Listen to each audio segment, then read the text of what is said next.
Hello guys, welcome back to made by Naushitha. ഞാൻ 17ാമത്തെ വയസ്സിലാണ് സ്റ്റിച്ചിങ് പഠിക്കാൻ പോകുന്നത്. എൻ്റെ ഏറ്റവും വലിയ ഇൻസ്പിറേഷൻ എൻ്റെ ഉമ്മയാണ്. എൻ്റെ ഓർമ്മയിൽ വീട്ടിൽ തയ്യൽ മെഷീൻ ഉണ്ട് കേട്ടോ.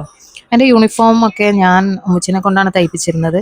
എനിക്ക് അന്നേ കുറച്ച് റിക്വയർമെൻറ്റ്സ് ഒക്കെ ഉണ്ട് കേട്ടോ. എനിക്ക് ഫുൾ സ്ലീവ് വേണം, എനിക്ക് ബാക്ക് കഴുത്ത് അധികം ഇറക്ക് പാടില്ല, പോക്കറ്റ്സ് വേണം, കുറച്ച് കഴിഞ്ഞപ്പോൾ കോളർ വേണം. എൻ്റെ ഡ്രസ്സിങ് ശ്രദ്ധിച്ചാൽ നിങ്ങൾക്ക് അത് മനസ്സിലാവും കേട്ടോ. പിന്നെ ഞാൻ സ്റ്റിച്ചിങ് പഠിച്ചപ്പോൾ പിന്നെ ഞാനായി എൻ്റെ ഡ്രസ്സൊക്കെ സ്റ്റിച്ച് ചെയ്യുന്നത്. എൻ്റെ ഫ്രണ്ട്സാണ് കേട്ടോ ആദ്യമായിട്ട് എനിക്ക് ഓർഡേഴ്സൊക്കെ തന്നത്. എൻ്റെ ഫസ്റ്റ് കസ്റ്റമേഴ്സ് അവരാണ്. അവർക്ക് സ്റ്റിച്ച് ചെയ്ത് കൊടുത്താണ് എനിക്ക് കോൺഫിഡൻസ് കൂട്ടിയതെന്ന് തന്നെ പറയാം കേട്ടോ. പിന്നെ കല്യാണം കഴിഞ്ഞു, ഐമി ജനിച്ചു. പിന്നെ എനിക്കും അവൾക്കും കൂടിയുള്ള ഡ്രസ്സ് തയ്ക്കലൊക്കെ ആയിട്ടോ. അല്ലാതെയും കുറേ ഡ്രസ്സ് ഞാൻ അവൾക്ക് തയ്ച്ചിട്ടുണ്ട്. എന്ത് തുണി കണ്ടാലും ഐമിക്ക് ഡ്രസ്സ് ചെയ്യണം, പുതിയ പുതിയ മോഡൽ നോക്കണം, അങ്ങനെയൊക്കെ ഉണ്ടോ എൻ്റെ മനസ്സിൽ എപ്പോഴും. തുണികൾ കണ്ടു കഴിഞ്ഞാൽ പെൺകുട്ടി ആയതുകൊണ്ട് തന്നെ ഡ്രസ്സിൽ ഒരുപാട് ഓപ്ഷൻസ് ഉണ്ടല്ലോ. വെറൈറ്റി വെറൈറ്റി ആയിട്ടൊക്കെ നമുക്ക് തയ്ക്കാൻ പറ്റും. പിന്നെ ഇപ്പോഴാണ് കണ്ടിന്യൂസ് ആയിട്ട് തയ്ക്കൽ തുടങ്ങിയത്. ഇവിടെ ഞാനിപ്പോൾ താമസിക്കുന്ന വീട്ടിൽ മെഷീൻ ഉണ്ടായിരുന്നില്ല, ഇടാനും സൗകര്യം ഉണ്ടായിരുന്നില്ല. ഇപ്പോൾ സൗകര്യമൊക്കെ ഉള്ളൊരു വീട് കിട്ടിയപ്പോൾ നമ്മൾ പയ്യെ തയ്യൽ മെഷീനൊക്കെ വാങ്ങി.